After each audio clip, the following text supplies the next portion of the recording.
Isang mapagpalang araw po sa ating lahat, tinigit sa lahat sa ating Panginoon. Ako po si Mark, ang inyong lingkod, and welcome po sa ating daily devotion with Pastor Russell Ocampo. Tatalakayin pa rin po natin yung buhay ni Jeremiah. And ang topic natin is about shallow repentance. Sa scripture naman po, ito ay matatagpuan sa Jeremiah chapter 4 verses 3 to 4. Kaya po dito, ganito naman ang sabi ni Yahweh sa mga taga-Juda at sa mga maninirahan sa Jerusalem.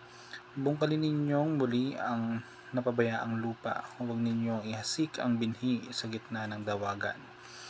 Tuparin ninyo ang inyong pangako sa akin at italaga ang inyong buhay sa paglilingkod, kung hindi sisiklab ang aking puot dahil sa inyong mga nagawang kasamaan.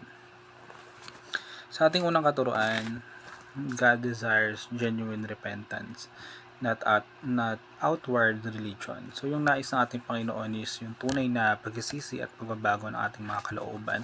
Hindi lamang yung pagkapakita ng pagiging reliyoso sa panlabas nating hindi sapat yung pagsunod lamang sa mga kaugalian at mga ritual kung hindi naman nagbabago yung ating mga puso at yung ating mga ginagawa. Yung tunay na pagsamba ay nagmumula sa tapat na pagpapasakop sa ating Panginoon at pagtalikod sa kasalanan. Pangalawa natin, God delights in a broken spirit and a contrite heart. So lubos na nalulugod yung ating Panginoon sa mga taong may mapagkumbabang diwa at yung pusong lubos na nagsisisi. Hindi niya hinahanap yung pagiging perpekto natin, kundi yung pagiging tapat sa pag-amin ng ating mga sariling pagkukulang at pagbabago.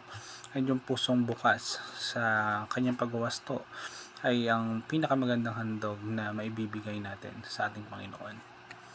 Pangatlo, ignoring God's warnings always leads to judgment.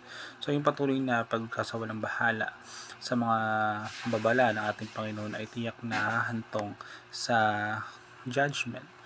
Ay yung pagbibigay niya ng pagkakataon ay hindi walang hanggan. Ayun yung pagtanggi rito ay may seryosong kahinatnan. Ito ay paalala na hindi maaring manatili yung kasamaan sa harap ng kanyang kabanalan. Sa ating application, number 1, do not delay repentance, otherwise it may be too late. So, huwag natin ipagpaliban yung pagbabalik loob at pagbabago ng ating mga buhay. Hindi natin alam kung hanggang kailan pa ibibigay ng ating Panginoon yung pagkakataong ito sa atin. Simulan natin ngayon yung pagtama ng ating mga pagkakamali habang may panahon pa tayo. Pangalawa natin, offer God a broken spirit and a contrite heart, not merely religious rituals. So, ialay natin sa ating Panginoon yung pusong lubos na nagsisisi at mapagkumbaba. Sa halip na umasa lamang tayo sa mga ritual, siguraduhin natin na yung ating pagsamba ay nagmumula sa kalooban at hindi lamang para makita ng ibang tao. Yung tunay na kalinisan ay nasa pusong nagpapakumbaba at nagpapasakop sa ating Panginoon. Pangatlo natin, never presume upon God's mercy as an excuse to continue sinning. So, huwag natin gamitin yung awa, yung kabutihan ng ating Panginoon bilang dahilan upang magpatuloy tayo sa paggawa ng mga kasamaan.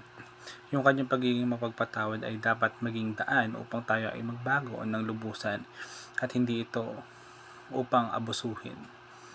Igagalang natin yung kanyang pagmamahal at sa pamamagitan ng pamumuhay. Igagalang natin yung pagmamahal ng ating Panginoon sa pamamagitan ng pamumuhay na nararapat sa kanyang mga anak. So yun lamang po ngayong araw. Salamat po sa pakikinig and God bless po sa ating lahat.